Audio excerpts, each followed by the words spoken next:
We are live from the C3 podcast, Carolina Panther fans. Good evening. It is Tuesday night, and we are here to talk everything Carolina Panthers from the fans' perspective. I'm your host, the freaking Puerto Rican, aka the Low Country Latino. You like that one? That one's brand new. AKA Joe Riolano. You can find me on Twitter at Joe Riolano.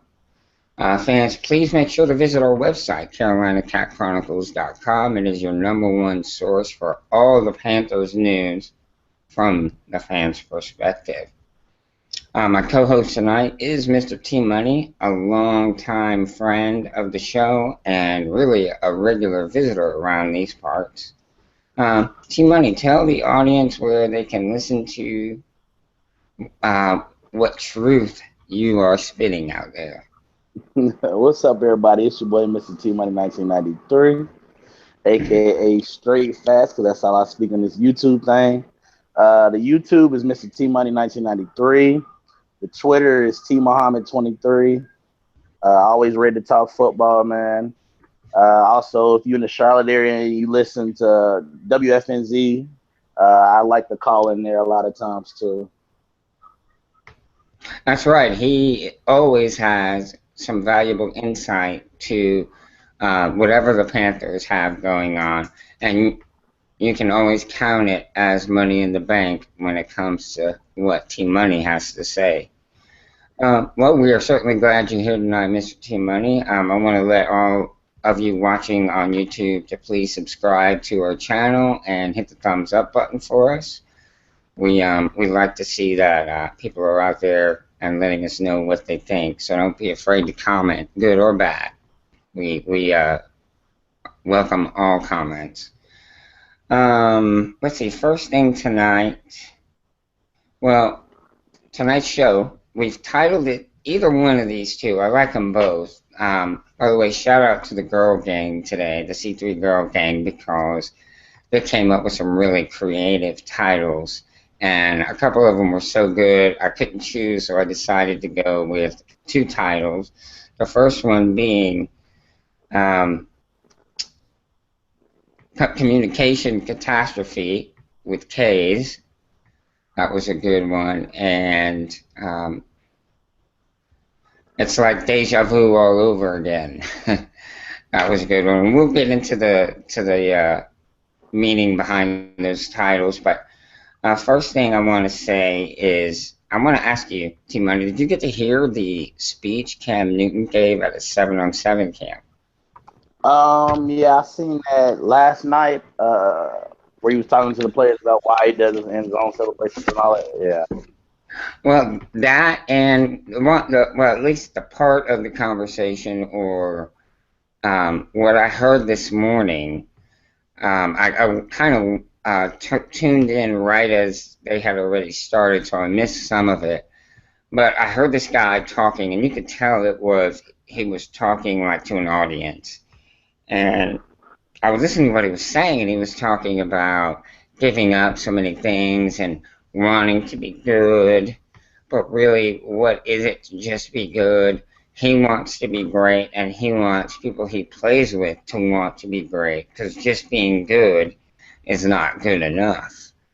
And he talked about sacrifices being made, and he talked about what rewards you can have in the future if you sacrifice right now. The rewards make it all worth it in giving up certain things right now. And I was like, wow, this guy is really preaching it. He's really getting into this. He was making me want to go start working out again and get in the football shape. But and then they said it was Cam Newton, and I was like, holy cow. You know, all those people who were saying he's, this or that, or, calling him a quitter, or saying he doesn't give 100% on the field, or, whatever negative things they were saying about him, they need to hear the speech. And they'll be able to tell by the sound of his voice the passion and the desire he has to be the best, to be the very best at his position. And Anyway, that blew me away. I thought that was so impactful, saying how he's giving up things now because the game of football, professional football, is changing lives. And those who sacrifice now will make it to the NFL and will have their lives changed forever. I thought that was Yeah. really something. And I hope a lot of those boys that were there listen to that and heed that advice and, are willing to make that leap. Good for them. I think I'm gonna forgive me, folks. I have pneumonia. I'm still fighting pneumonia, and I have a cough that's lingering. So if I'm coughing a lot, please forgive me. I will have to drink lots of water to be able to make it through this show.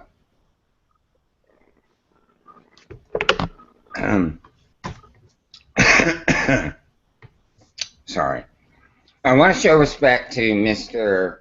Roman Harper first off.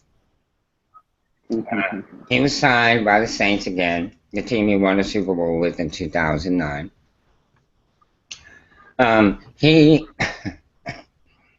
While in Carolina, he was often an easy target in games where the secondary didn't perform well.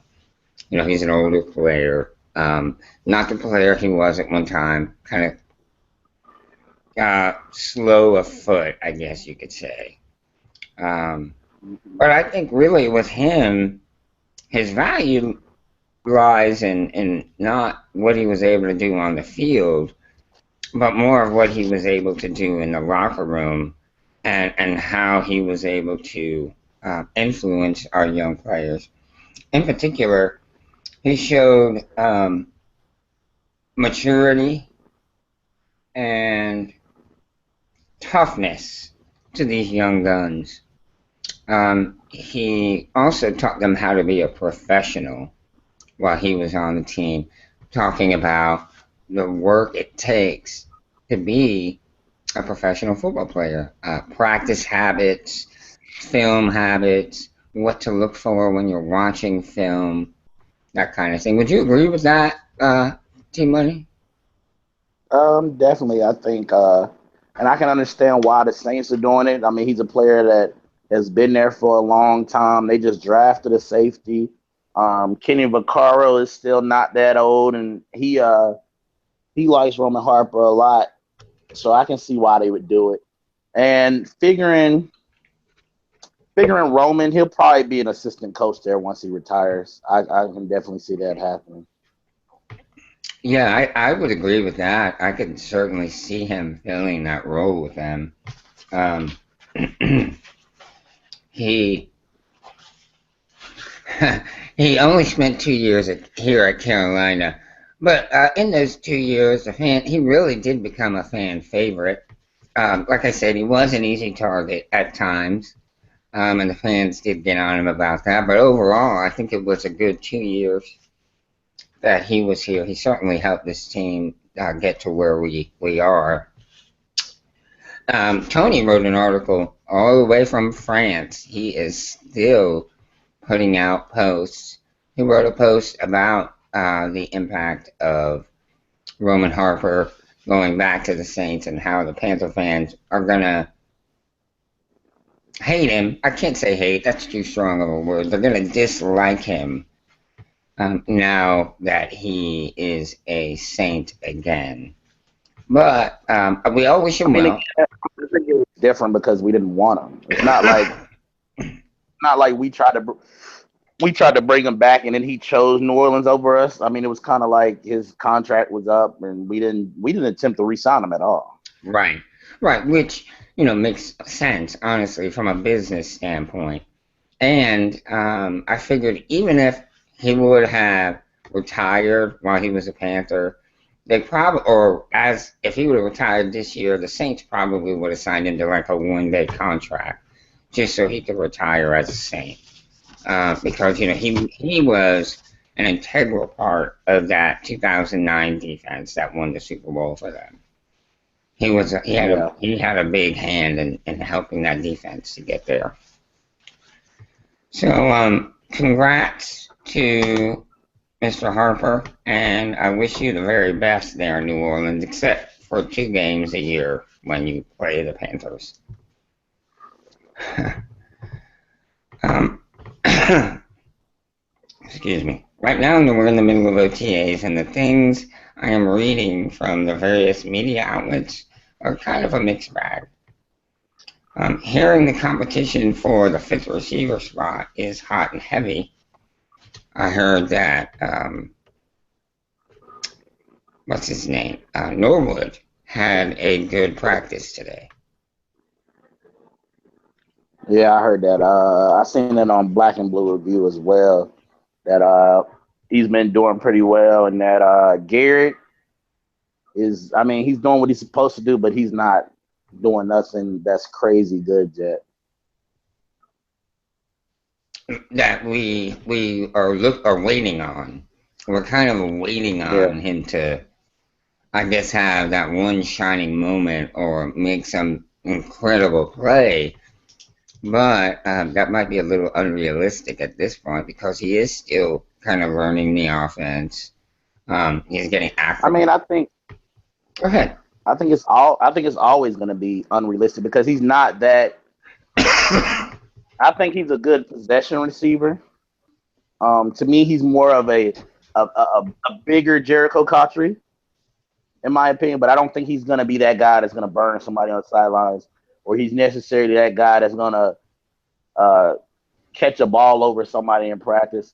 I think he's good at running routes. He's good at finding open spots in the defense, and he's good. He has good hands catching the ball. Okay.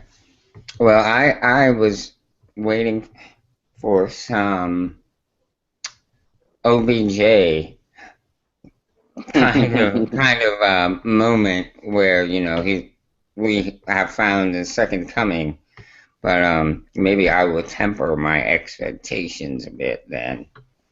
But he is young, even if he doesn't make the team, and we're able to keep him on the practice squad and see him progressing, in a year, a couple of years, maybe he'll be able to do something. Stephen Hill is looking good from what I understand. I think we've mentioned that on the show the past couple of weeks. There is some good news about him. And of course, KB coming back, it's going to be a huge plus to our offense. He is Cam's favorite target when he's there, and he's going to open up the field for so many of the other guys. It's going to be scary, our receiver core, with how good we're going to be. Speaking of receivers, I saw today, I think it was Can't Scratch Reader, I think is where I read it, that Ted Ginn had a much better than the numbers project year last year. He caught 10 touchdowns, which isn't like a blow you away number, but it's a high number considering he only had 44 receptions total. That means he's catching a touchdown like every 4.5 passes.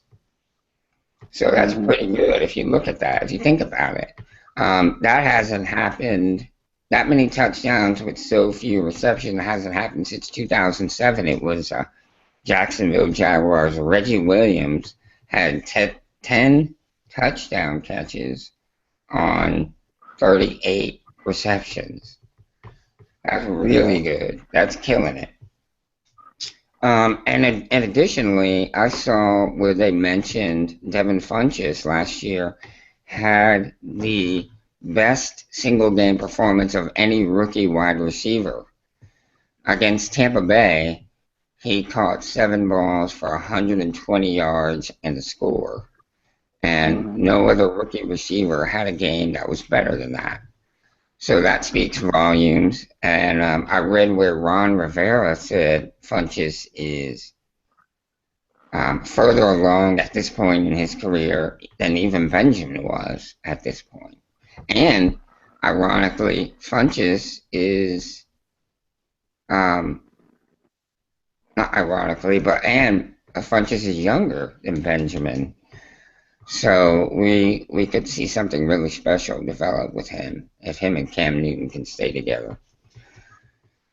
Anything else you might have heard about OTAs? I read some stuff about the defensive backs. Did you see anything about our DBs or corners in particular? Yeah, I was saying that Most of the first string reps went to Bradbury and Worley together as a tandem. Which if they play well, I wouldn't mind that. Um, I wouldn't mind that. And again, I think I might have said it last week. I think we had to schedule 2 ease corners in, uh, based off who the quarterbacks that were going against in the first 4 games. That's So I great. wouldn't mind that. And yeah, about the whole Ron Rivera Fudges thing, he said he's light years better than he was last year. And I seen a video of him today. He looks faster coming out of his breaks, in my opinion.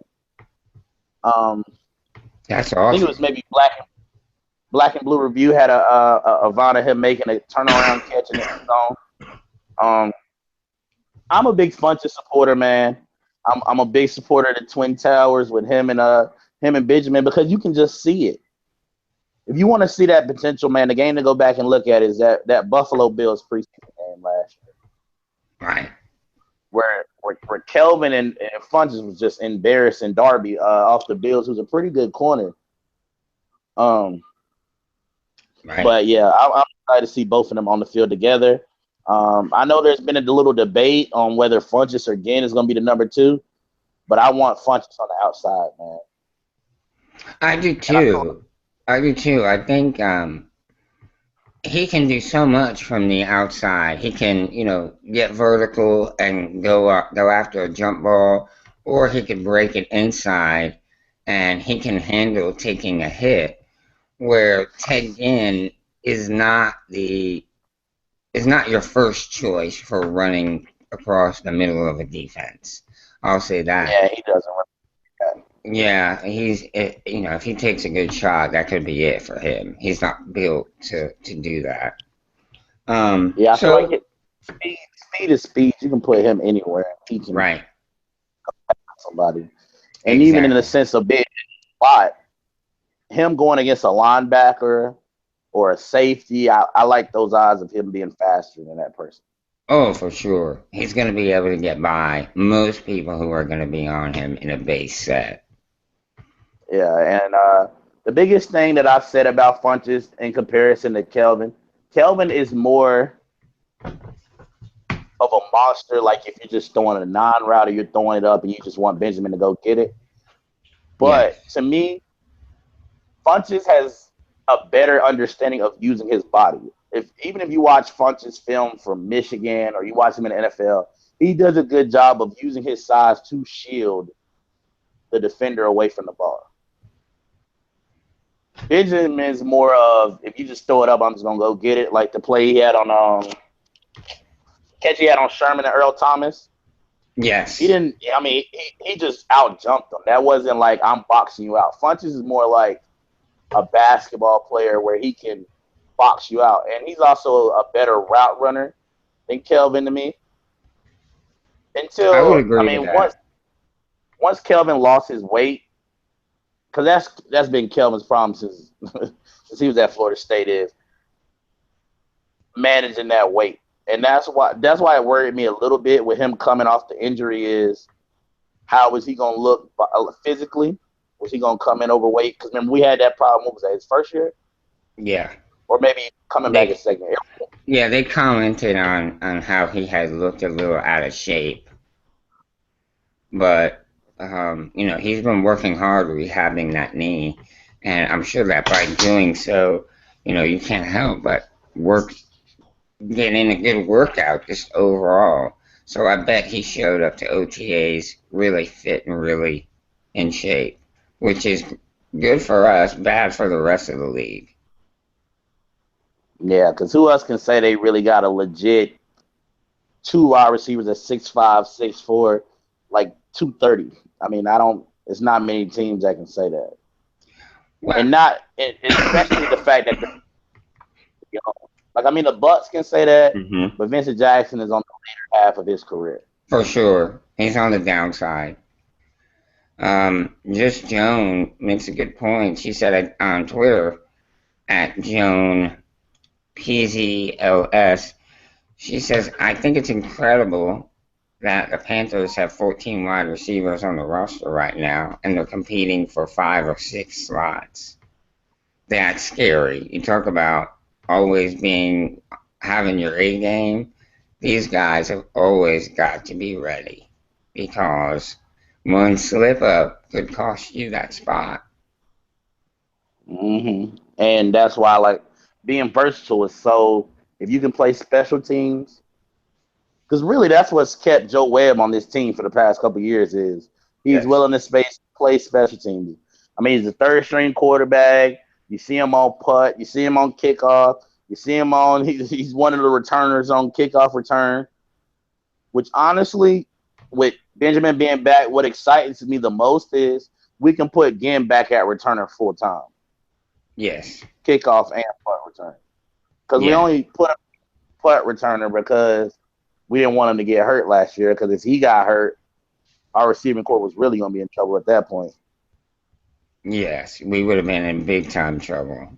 But thankfully that didn't happen. But now that we do have, or we're gonna have depth, he really could. I think that makes him even more valuable to us by doing kickoff returns and punt returns. So that could be something that he can also contribute in this season versus last. Um, um, Lynn Legacy Lines at Legacy Lines is asking if you or I have heard anything further about Rockhead. I can't say I read anything today. I didn't see anything on him. Did you? Nah, honestly, I don't really look for it. I'm not on that bandwagon. Uh, Fair enough. y'all, I don't want to see Tolbert go. I'm not saying that, but he's not getting any younger. Let's say that, right? I think again his versatility, as far as being able to be a receiving threat, being able to play running back in a pinch, and being able to block as a fullback. I just don't think we're ready to replace that yet. And I know y'all like what was the guy last year? Y'all Ward. Y'all fell in love with Ward last year. Yes. God, Ward's gonna make the team. Ward might start. Tober might get cut. And then what? I don't even think he made it. He didn't make the team. I don't even know if he was on the practice squad. Right. I honestly Yeah. don't remember how far, into training camp he made it. But supposedly they really like this guy, Rockhead. And, if you look at his numbers, again, we're talking college, and you see his play on the field, it is impressive. If he could. Again, Go go ahead. ahead. No, you go ahead. Again, you can honestly like somebody, but right now you got a 90-man roster, Yes. and you have to get it down from 90 to 53 Right. by the time the season starts. You can like a lot of guys, but they also cannot be on the team. Which, Right. speaking of the roster, did you see we signed that putter from the Chargers today? Yeah, I was going to mention that. Mike, I think it's Sifries is how you say his name, I think. He was with the Chargers, and Max Henson, writer for Panthers.com, I read, he talked to him, and he said that Tolbert and Sifries spoke, and Tolbert told them about the type of organization we have here, and that convinced Sifries to come to Charlotte. And his words to Max Henson were, "I'm really excited. I can't wait." Something to that effect. So I think that honestly, folks, that speaks volumes about this organization, how we are getting to be a destination for free agents. People want to come here because of what we're doing in Charlotte as a team and what, excuse me, the city of Charlotte and surrounding areas can offer. Yeah, I agree. And I seen also he was saying that this was a situation he was monitoring when Nortman went to Jacksonville, which Right. is a team he started looking at. His connection with Tolbert, of course. His connection with Ron, because Ron was there in San Diego. Yes. And I think Steve Wilkes was too, wasn't he? I don't know. I thought he was here in Carolina when Ron came, and he was like a holdover from He Fox. might have been. I'm not sure on that, but they have been at some point. I know they had worked together, and that's why Ron felt comfortable with him being on the staff and kept him. But Yeah. Lynn, Legacy Lines again mentioned that she was disappointed in our special teams last year because she thought there would be a significant jump in quality of play. But there was some improvement, but not nearly what she was hoping for. I think personally, I wish I would have had a chance to look at his numbers from his time in San Diego, but I think Sifries is an upgrade over Nortman. Nortman last year, I would think so, because to me, Nortman Yes. didn't seem like he was as good last year. Right. It just seemed like that year before the 7-8-1 year, like he was just booming everything. Right. He was on that year. He really was. He was a major reason we were able to stay in games and win some because of the field position battle. He really was able to flip the field, and that was a big plus. We needed it that year. And he just feels like an adult in that putter part of the room. You know what I'm saying? Because we had between Swayze and what was the other guy? Whatever his name was. It was two guys who's never kicked in the NFL before, Right. and to me, that just made me seem a little uncomfortable. So having somebody who's been a long time kicker, I think his net average last year was still like 46 yards. So it wasn't really no decline. That just makes me feel a little bit more comfortable about the putting situation. Right. You know that you've got someone back there who's been in every type of situation that there could be because of the time he spent in the NFL. Nothing is going to be new to him. And there is some comfort and value in that. Yeah, and a lot of people don't realize, sometimes putters, they have to realize what type of situation they're in, what type of weather they're in, what type of returner do you have back there. I'm sure we all look over and sneeze over being a putter, but from the way I've always understood it, it does take a lot of film work. Right. You have to, yes, that makes sense. You have to be able to recognize coverages. You have to be able to anticipate, if there's going to be a all-out blitz to block the kick. There's a lot of things punters have to look for. You got to make sure you have 11 men on the field only. Mm-hmm. So, they're responsible for some important moments in the game.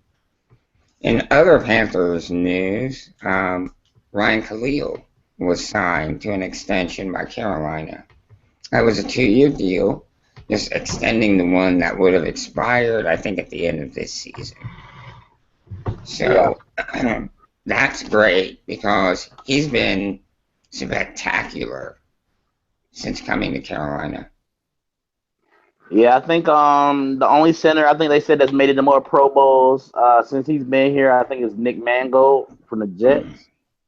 And that's with Khalil having a couple injuries over since he's been in the league and missed full seasons. So that definitely excites me. That definitely eases the transition of finding a new center. Now you have 2 more years, even if he retires, which that always makes me comfortable when you have that time of transition. That's why I always kind of regret that whole Jordan Gross return when he did. Right, because we didn't really get a chance to find that left tackle of the future. Right. Left us kind of high and dry. Yeah. Yeah, that's that's great that we've gone in for 2 more years. It gives us a chance to look for a replacement. Mm-hmm. Aaron Milmayock actually put a post up about the re-signing and how valuable he's been for us. He stated in the post. Make sure you go and read it at CarolinaCatChronicles.com. Post it, share it on Facebook, share it on Twitter, and like it right there on the site. It's brief. It's a short read, but really good. In it, he talks about the stability he provides, how he has been a fountain of information and a resource to our two young guards. Norwell and Turner have been blessed to have such a heady guy as Khalil. Not the biggest, not the strongest, not the fastest, but technically one of the most sound centers you can ever hope to have. And that's great. His technique, he was able to share, and I'm sure the guys took full advantage of having him there. Yeah, and as a center, he has nice speed. I was on RTP little show he does, and we was sitting back watching that second Carolina and Tampa Bay game, and you could just notice him when he's pulling. Man, he's a force to be reckoned with. He can run well either side when he's pulling, and he gets out in front of them running backs, and he just goes. And just something for anybody who is sleeping on him still, he was the only center to make the top 100 list this year. Right. And that there's good reason for that, because he's been the model of consistency. When he's been healthy, it's hard to find a better center in the NFL when he's healthy. Speaking of our conversation earlier, Abby said she thinks Ward got picked up at some point either by the Patriots or maybe by the Eagles. So on the roster, at least picked up. She didn't specify as to whether he actually was on the roster or, a practice squad, but that she thought she saw where he had gone to one of those places.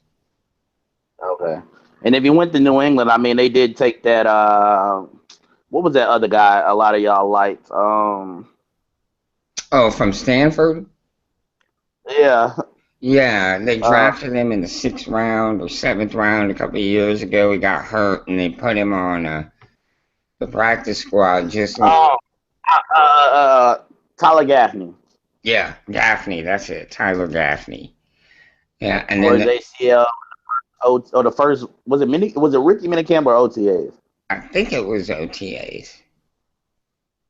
But it might have been the rookie minicamp because it happened real quick after the draft. I was surprised. Yeah, and I think they didn't want to put him on injury. Or I think we couldn't put him on injury reserve yet. We had to cut him and wait. And by the time we tried to wait, New England signed him. But again, what is he doing? I don't think he even played when he came back, because he was in Kelvin's rookie class, because that was the rookie class that I met all of them. Oh, okay. Yeah, he was in that class. That was that year. Missy R at Missy Russell 81. She writes, "I love this Khalil extension" on Twitter. She says, "Definitely someone we want to keep until he retires. Best center in the league in both skill and personality." He does have a huge personality, that's for sure. He's got to be one of those guys that's on your team that you really enjoy going to have a beer with after practice or in the off season, something like that. He's really funny, really funny. And thankfully he'll be a Panther until he retires. At least that's what we're hoping for anyway. Yeah, I'm definitely hoping so. All right, now to the topic I've been waiting to touch on all day, and the reason the show has 2 titles.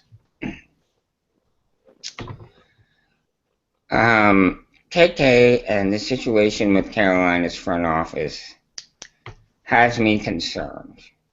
Um, I don't care for how the supposed extension talks are going. They've taken on an eerily similar feel to the Josh Norman off-season signing problem that we ended up having. The fan base has been supportive of Dave Gettleman, and we've willingly drank the Kool-Aid he has given us by saying we didn't want to spend on Norman, so we could sign KK. And that's true, well, at least that's how the fans felt, that he didn't sign Norman to the big money because he loves big guys, and KK had a great year and was coming due for an extension. Signing KK is paramount to keeping this defense as formidable as it has been. The linebackers rely so much on KK does at the line that we certainly will not be the same defense without him. What is the holdup with this signing, T-Money? You got any idea? Personally, I think it's where in the top 5 they probably want to pay him. Top 5 money. Like, does he want to get paid top 5 defensive tackle or top 3 defensive tackle? I'm not really too worried yet because it still is voluntary. Now, if he's missing mandatory practices, and I think when it starts to become mandatory, from what I saw, he's going to miss out on $75,000 if he skips all of them. Then I'll start to worry. But honestly, I'm not even on that bandwagon as far as we didn't sign Norman to sign Kawan, because I think we could have did both, honestly, if we needed to. I think it was just, again, Norman's agent that he had. I'm still on that. I agree with that. I really do think Norman's agent screwed up. That's why he got fired right away after everything went down. Exactly. And, I mean, even Norman, I don't take him to, as the many things he is that you can say about him, I don't think he's a liar. Right. And he said if he would have took about like $10 million a year. Right. I mean, yeah, he's watching. He would have took like $10 million a year. I wish that would have come out at some point in those negotiations, or at least come off of that 15 million number. You know what I'm saying? Maybe don't go straight to 10 million, but go to like 13. At least that way they're saying, hey, he is negotiating with us. He is willing to move. But it was like, no, I want 15. And he left it at that. There was never, anything else like, I want 15. Where are you at with this contract? And, Panthers might have said 9, but really they're willing to go to 12. You know what I'm saying? There was no real negotiating. You just felt. I don't know how much we've been off because we offered him. Remember last year we offered him like 9. Yeah, I think it was even 10. Right at 10 we offered him. So we would have had to offer him more than 9 after the year he had last year. Sure. So again, I don't know how much we could have been off even his 15 million a year. So I think again it had to be some type of situation where the agent pretty much disrespected David Gettleman to the point of he didn't feel like it was ever going to be worked out. But again, I think the type of team we had, I don't want to stay on this situation, but yeah, I think Gettleman or Ron or one of them could have called Norman up and been like, hey, we're trying to work with your agent. Your agent is being, he's on some other stuff, because at the end of the day, Norman still, before he signed with Washington, fired that guy.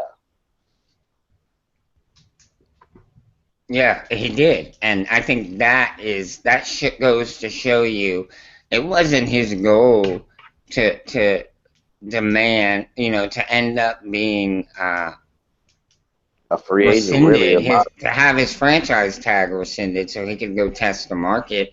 He wanted to play in Carolina and was willing to take less, but it never came about exactly how much less he wanted. They were at 15, and I never heard anything other than that number once he had, once his contract was up.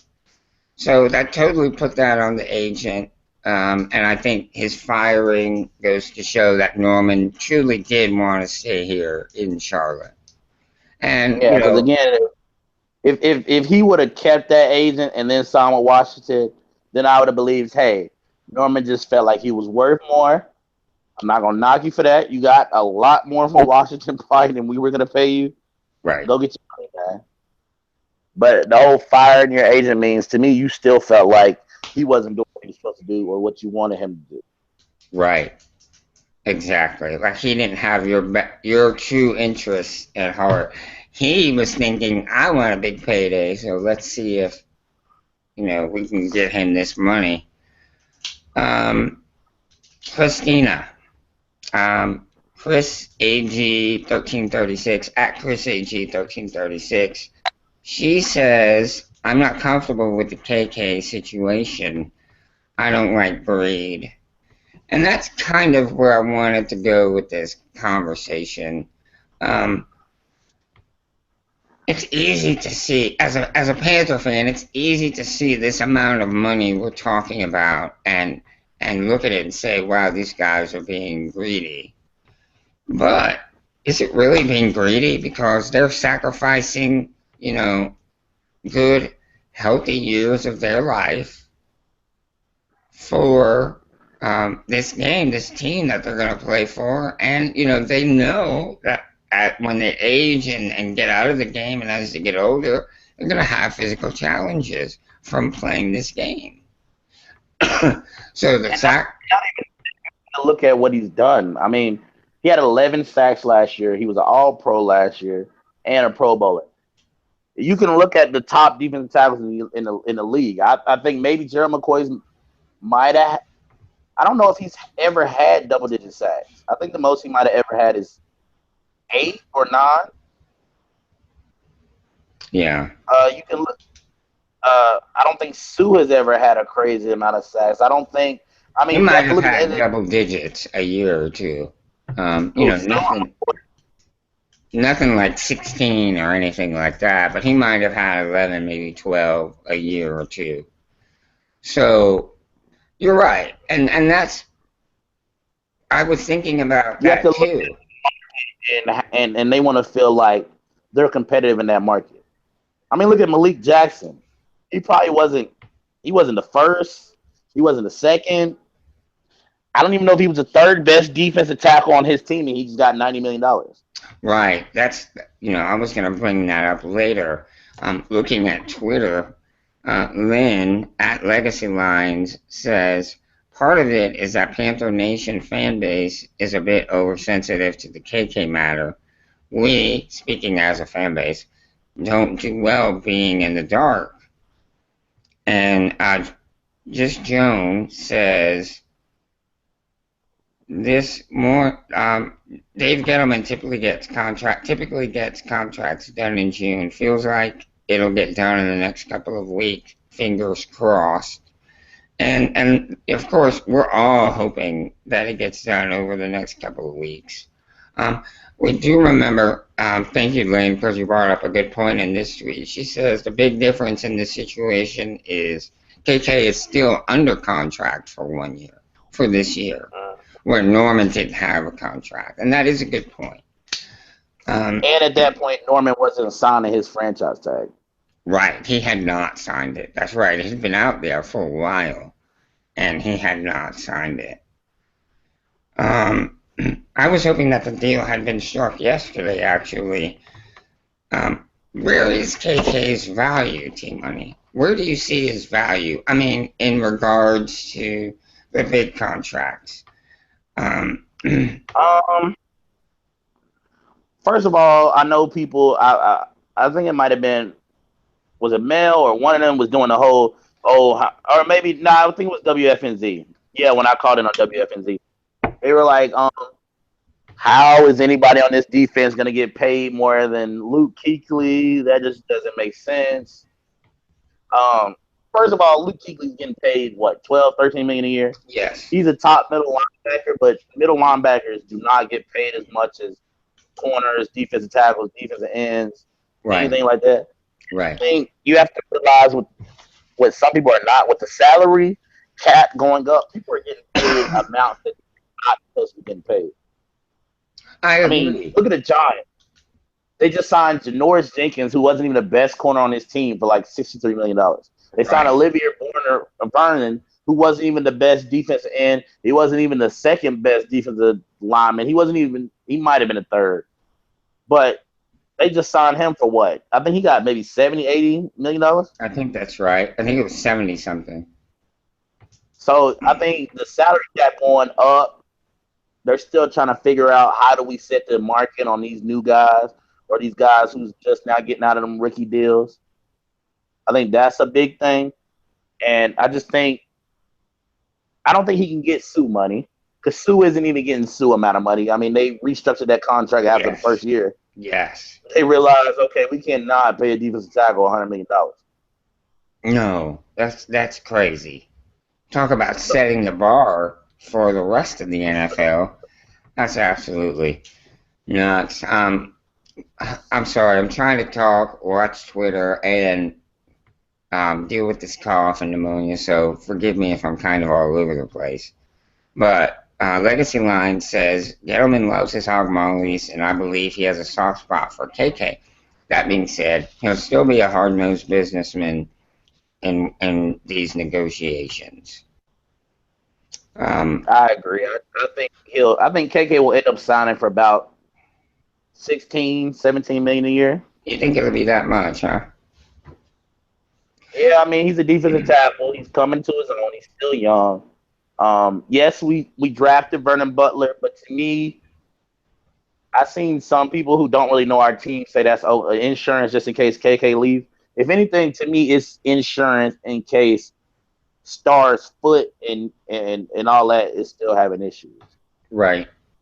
I would agree So with I that. think Let me ask you, is there I think any chance whatsoever that Gettleman lets KK play this season without an extension? I don't see why you would. I mean, I don't understand how you would explain that to us. We have over $30 million in cap. Well, I looked today at overthecap.com, and I don't know exactly how accurate it is, but they said like almost $30 million in cap space. It's like 29.9. Yeah, and that's with, well, I don't know if how soon they updated it, but you got to Yeah, remember Ryan Khalil signed his extension. restructured. Yeah, He took his money down for this year. right.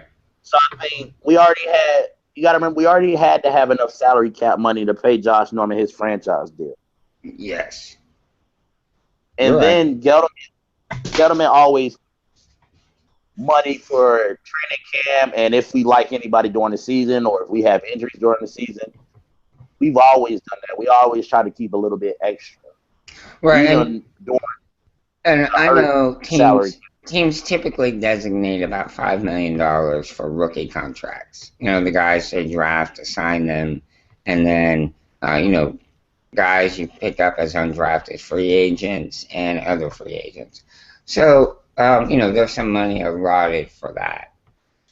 So I agree. I don't think Dave Gettleman lets him play without a contract this year, but where is his true number? Is it 16 million? Is it 19 million? Here are some interesting facts.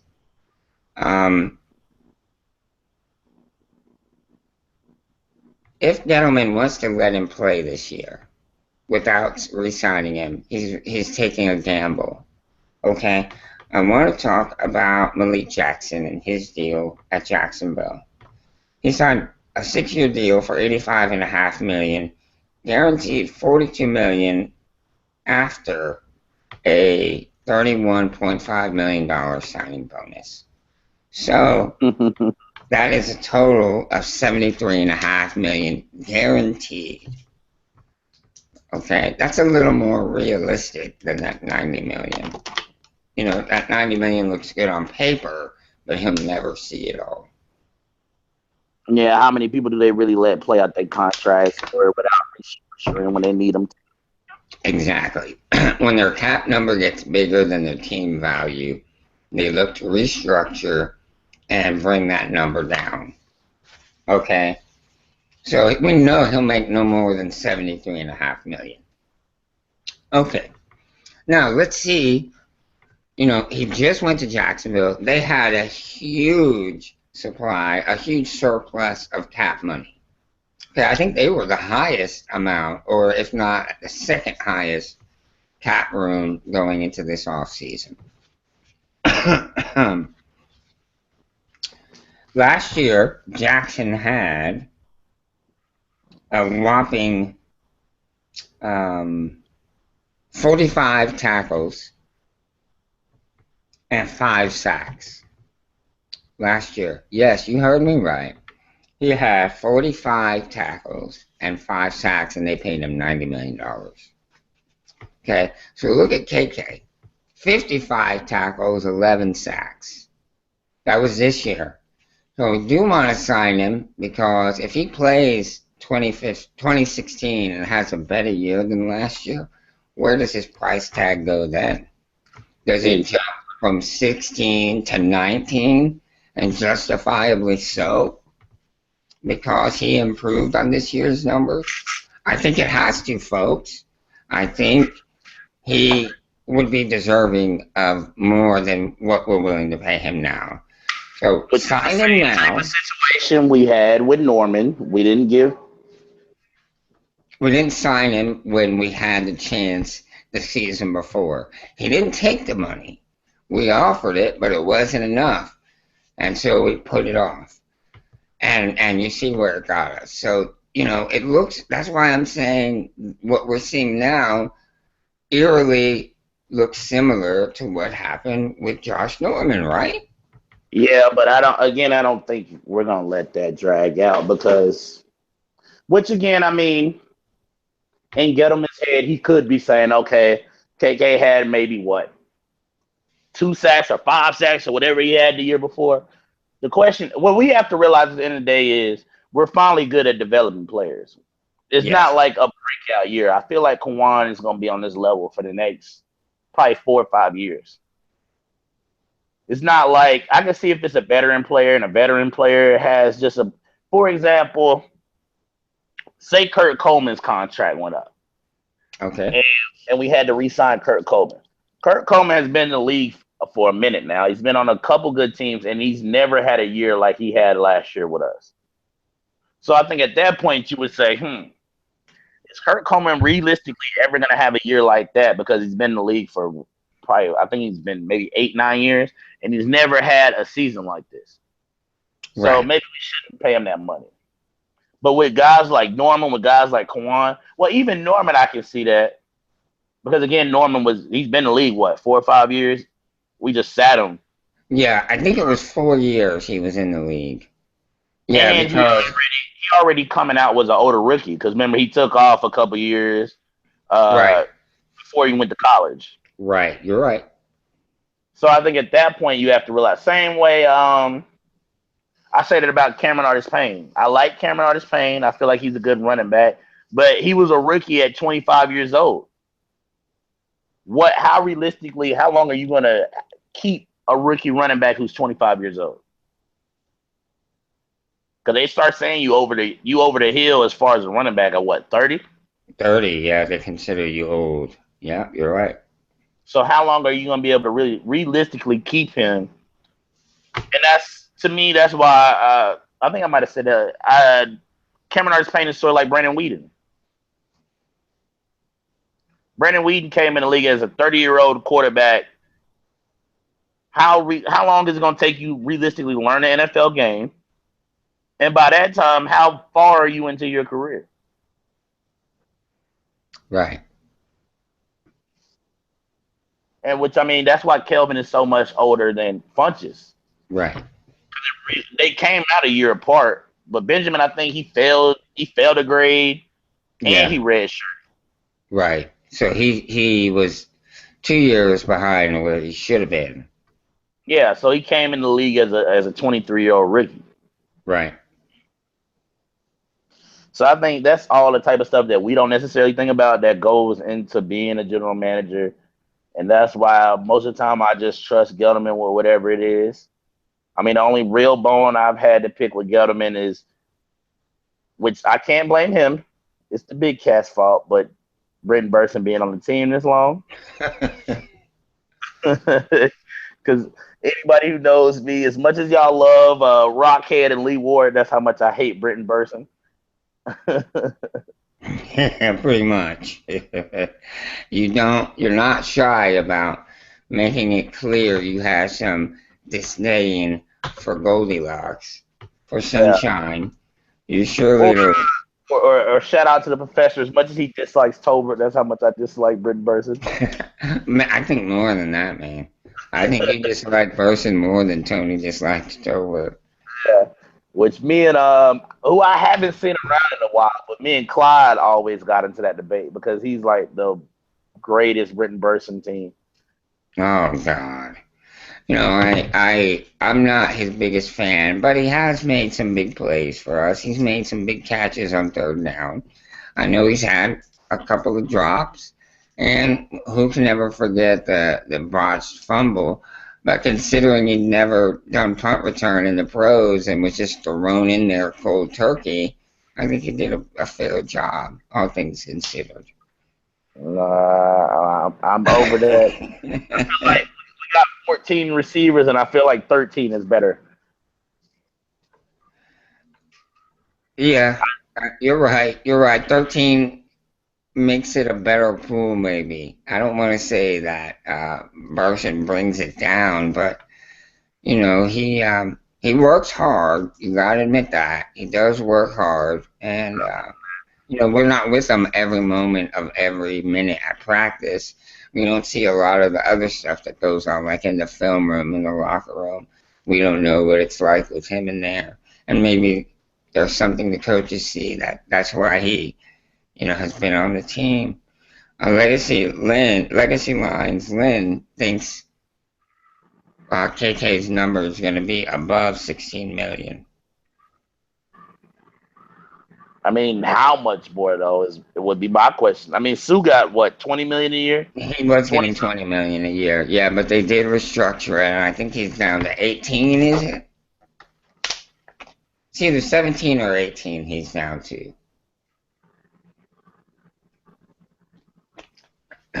Here, my concern is this.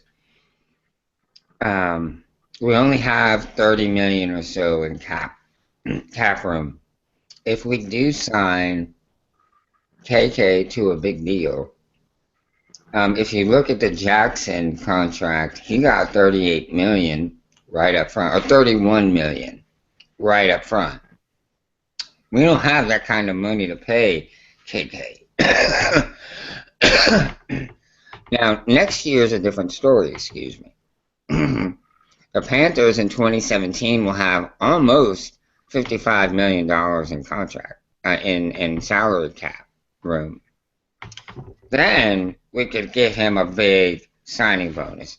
We could easily give him like a $27 million signing bonus and then, break the rest of the contract down over the course of the next few years.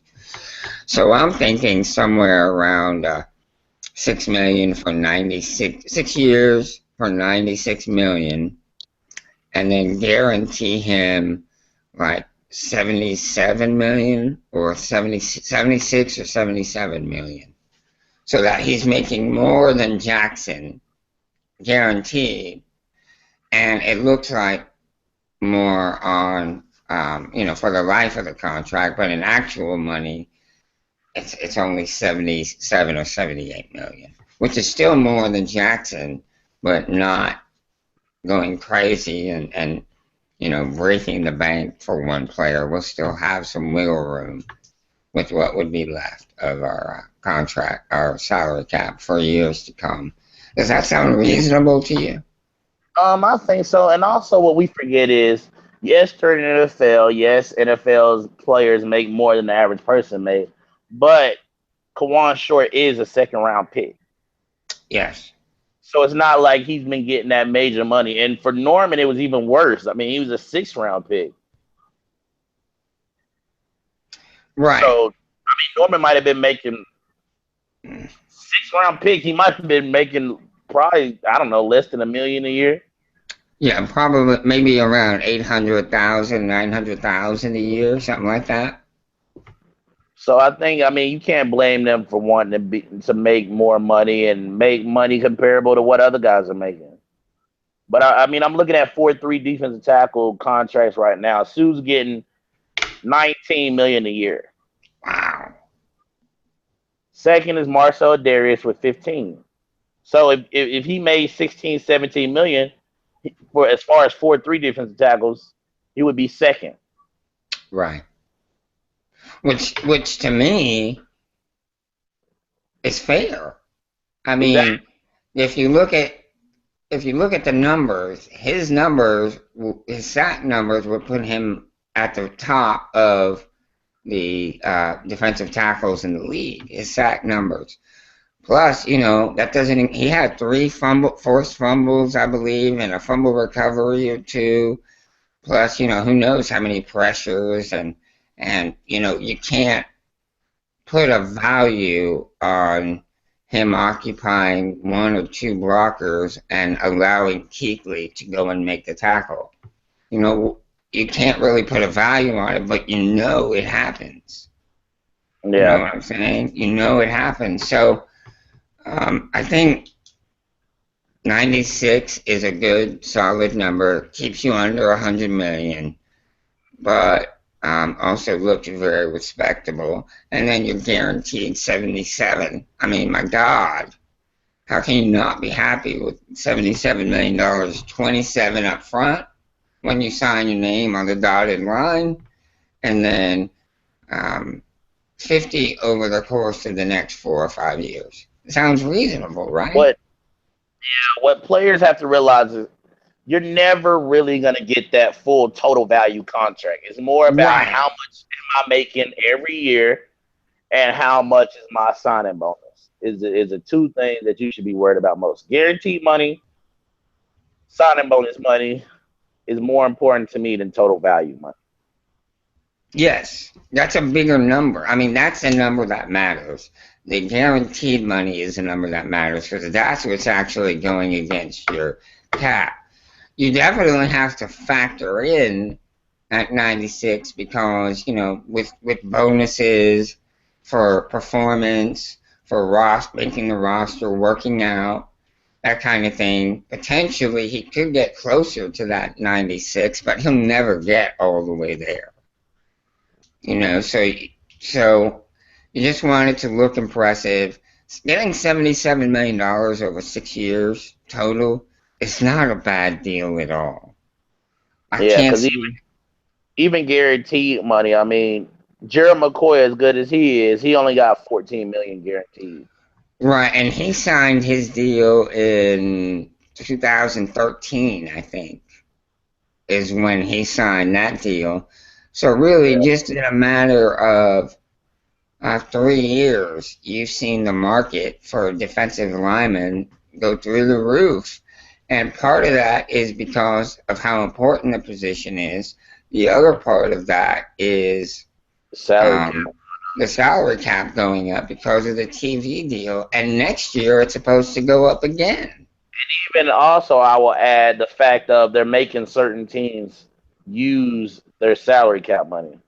Right, right, which is a great move by the NFL. I don't know if Malik Jackson gets $85 million if Jacksonville doesn't have to spend their money. Right, you're right. You're absolutely right. In fact, I'm willing to bet he'd still be in Denver if Jacksonville didn't have to spend a certain amount of their money. Yeah. I think he would still be in Denver. I know we're getting late, guys, so we're gonna work through this. We're almost done here.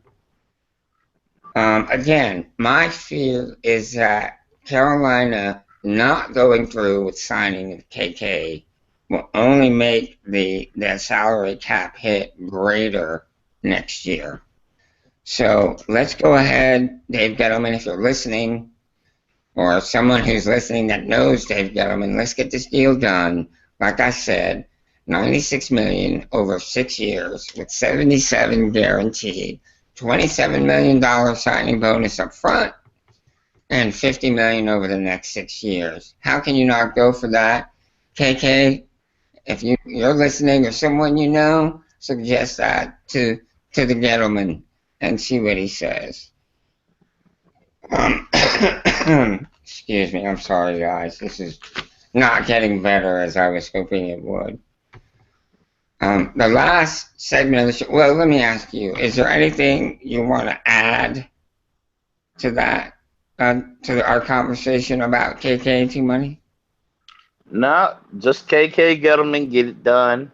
I figure it'll probably get done in training camp. I don't know about it in mini camp, but I figure in training camp it'll get done. Yeah, I want to see it get done.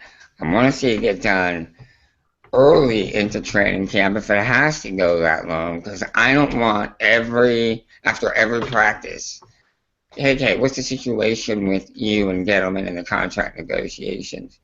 And the reporter's going to Gettleman, where do you and KK stand regarding these contract negotiations? You know, that'll be the talk of it. And everybody's going to be like, oh, it's Josh Norman all over again. We're going to be, we're going to lose him, all this stuff. So get it done, guys. Let's get it done soon. And also, KK, if you happen to watch this, man, don't miss nothing mandatory. Don't risk, the team camaraderie, the fans being behind you. Don't miss any work that you need to get done, man. Come to the mandatory stuff. Yeah, that is so very true. And I think, unfortunately, he has stated that he may very well miss some training camp if we can't get this deal done.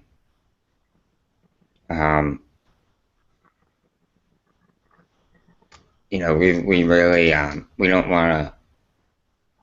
It's just something we don't need to worry about. When we get to training camp, we need to be focused. We need to be ready to start like we did last year. We need to get the guys all together working, because it's going to be tough.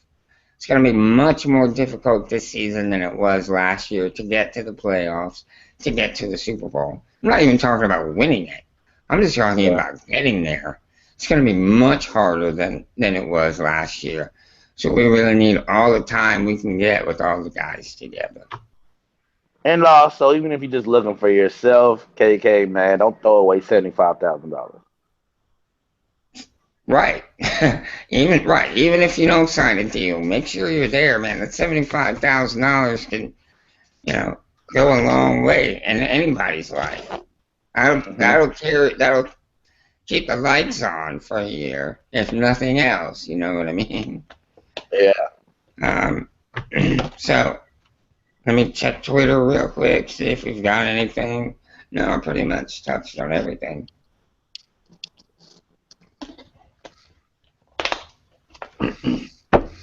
All right, my favorite part of the show. Ice Up Picks. Do you have anything tonight to offer up to the Ice Up Picks gods tonight, T-Money? Yeah, I got one in my head. All right, I can't wait to hear this. All right, my Ice Up pick has to go. I think last week I gave it to OKC. Yeah. This week I have to give it to Kevin Love, power forward for the Cleveland Cavaliers. After Cleveland took a 33-point loss. Yes. To the Golden State the other day. Yes. He got a little love tap in the back of the head. They're deeming it a concussion, and he's questionable to make it to miss the game tomorrow. which I think means I think we're gonna lose, and LeBron's gonna yell at me in the locker room, so I might not play. To me, Kevin Love has looked like a crybaby all throughout the playoffs. The games he's played bad, even in the Toronto game when he was letting Bismack Biyombo kill him. He if you How go back and look, embarrassing. he skipped that press conference. I think that was a press conference where it was only Kevin. I don't think Kyrie missed it, but Kyrie was hurt. But it was LeBron and J.R. Smith at the press conference. Don't go, as much as people talk about Cam and his press conference manners, don't go to the press conference when you win and skip when you lose. Right. Be a man and go, face the media, win or lose. Get out Yeah. there on the court and, give it all you got. And if you're willing to skip the post game interview, you don't feel like you gave it your all out there. Am I right? Yeah, and also to miss a finals game over a little love tap to the back of the head, man. Right. This is a finals.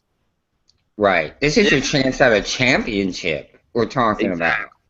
Especially if Cleveland, as they tried to act like during the whole regular season, oh, we would have won that championship if we had Kevin Love Right. and Kyrie in last year's finals. I do not Right. want to hear that excuse of, well, Kevin Love missed game 3. So please, Kevin Love, ice yourself up. Suck it up. This is the finals and play in game 3. Take your butt whooping like a man so LeBron has no excuse. Yes, I agree. I think he needs to suck it up and play because they're paying him big time money, and they brought him to the team to help get over the hump and to get a championship for Cleveland.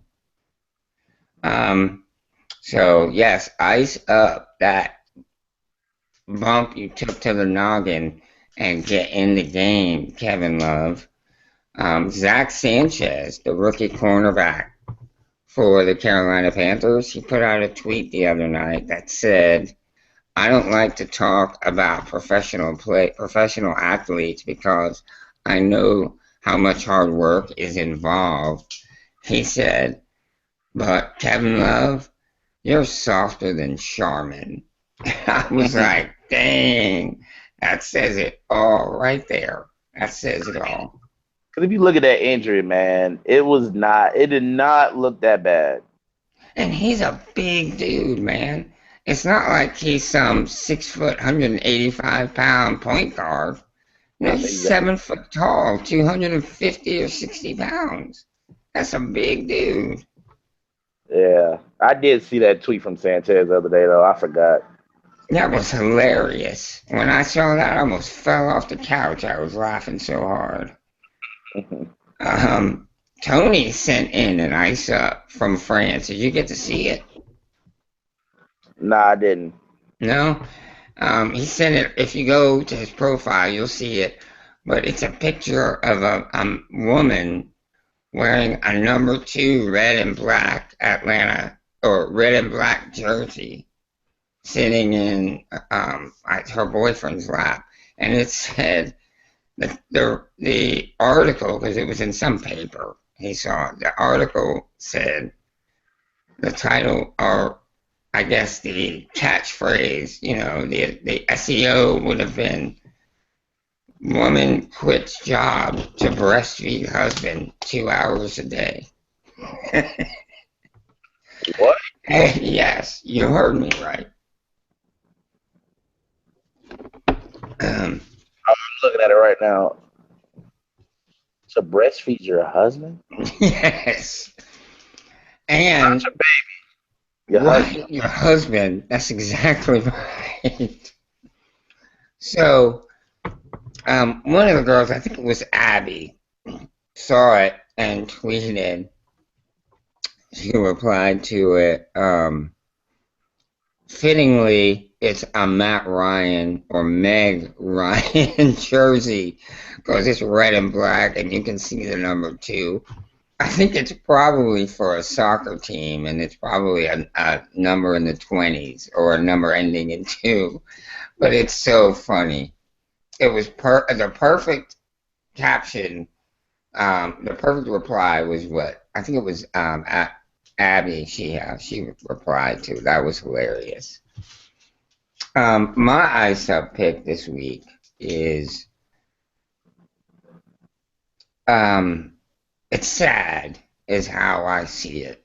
It's really it's sad because it shows you how humans are the cruelest of all animals. It bothered me so much so that I'm gonna shut my camera down a minute. Okay, and then I'm gonna bring myself back. And it bothered me so much that I brought this back. Can you see it? My poo emoji hat. I'm breaking out the poo emoji hat. All right. The Carolina Panthers are my team. I am not a cat person, at least not for pets anyway. But I can respect a panther, a majestic predatory beast that the panther is. But as powerful creatures go, they're not the most powerful or the most ferocious. Most people consider the lion to be the king of the jungle. That's funny because lions don't even live in jungles. They live more out on plains and the grass fields of the Sahara as opposed to actually living in a jungle. Yeah. The real king of the jungle, and really of all big cats, in my opinion, is the tiger.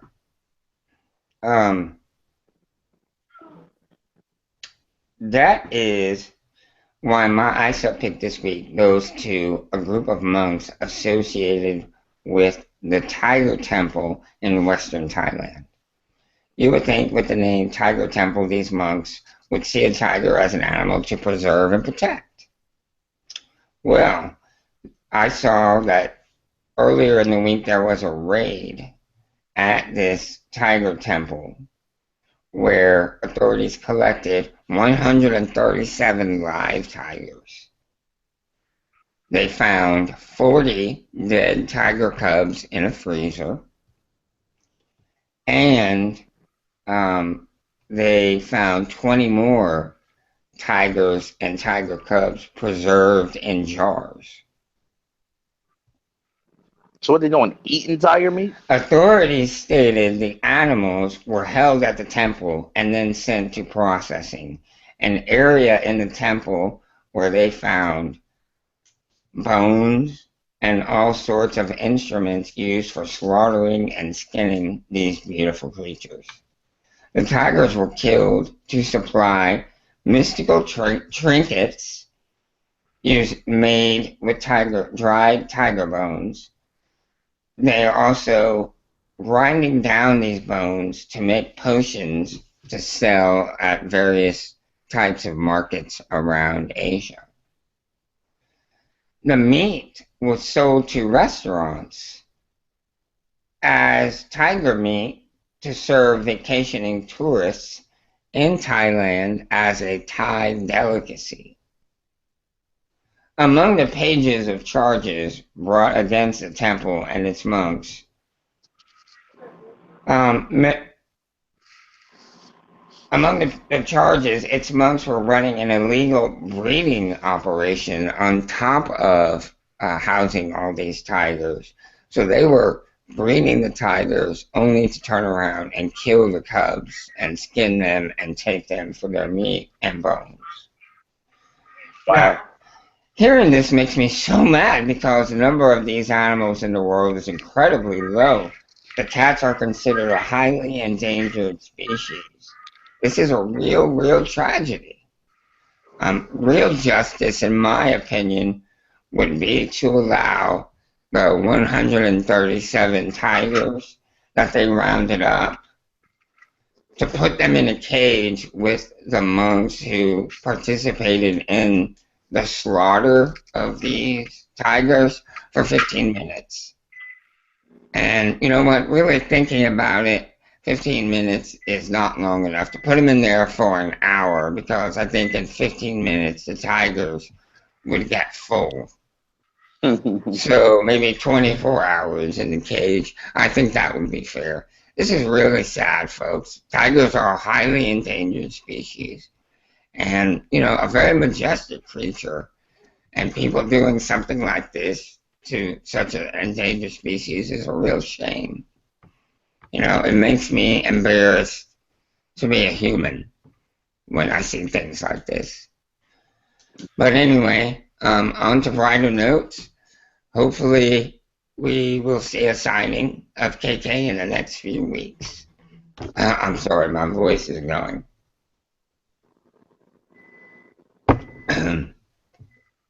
I want to thank everyone who stayed almost a half hour over and watched tonight's show. I want to thank you, Team Money, for coming on 2 weeks in a row and bailing us out, as we're missing part of our starting lineup. And you have filled in masterfully, sir. Thank you very much. No problem, man. Yeah, I'm glad to have my guys back next week. And Tony, I hope you're enjoying yourself. Continued safety and a good time there in France. Aaron is actually in Chicago. He was at the USA versus, I think, Colombia soccer game. He went there while he was in Chicago for business. So anyway, good night. Look to catch us next Tuesday, the C3 podcast, 10 o'clock. Team Money, let them know where they can get at you on Twitter. Twitter is Team Muhammad 23. YouTube again. If you're not subscribed to me, it's Mr. T Money 1993. You can catch me on the Cat Chronicles. You can get on my YouTube through there. Y'all had an old stuff. You can go back and watch the Southbound and Down podcast. We'll be bringing that back. We'll be doing that once training camp starts. We'll be bringing that back. Okay, yeah. I figured it was almost time to bring that back. Oh, yeah, we're close. We're close. Yeah, Team Money was a great contributor to the Southbound and Down podcast. He reps the Panthers on that one, and does an awesome job. You got to be sure and tune in for that. We'll let you know when that's happening. Yeah, for anybody who likes that little bit more trash talking and a little bit more repping the Panther side of me, Southbound and Down is where you want to check me out, man. For sure. I am the Low Country Latino. That's a new one I just came up with today, aka Joe Riolano. You can find me on Twitter at Joe Riolano. Make sure you visit our site, CarolinaCatChronicles.com, for all the hottest Panthers takes from the fans' perspective. Thank you all so much. We appreciate your loyalty and your support. Have a great night.